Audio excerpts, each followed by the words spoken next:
Kenisha வந்து சொல்லும் போது அவங்க அவங்க அம்மாவை பற்றி ஒரு சாங் எழுதணும்னு சொன்னாங்க. நான் எங்கள் அம்மாவை நினச்சி ஒரு சாங் எழுதினேன். அதுக்கப்புறம் தான் யோசித்தோம், அம்மான்றது வந்துட்டு ஒரு எமோஷன், அது எல்லார் அம்மாவுக்காகவும் எழுதுவோம் அப்படின்னு சொல்லி ஆரம்பித்தது தான் அம்மா song. Kenisha, please join me on stage to explain மோர்.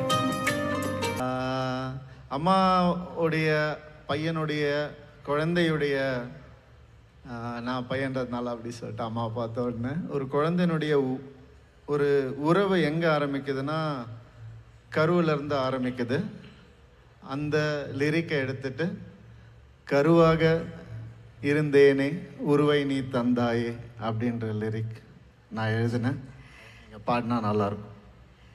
கருவாக இருந்தேனே உருவை நீ தந்தாயே, அம்மா நீ என்னை விட்டு போகாதே.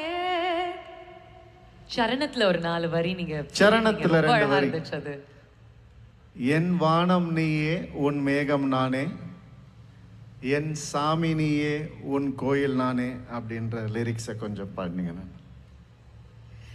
என் வானம் நீயே உன் மேகம் நானே, என் சாமி நீயே உன் கோவில் நானே.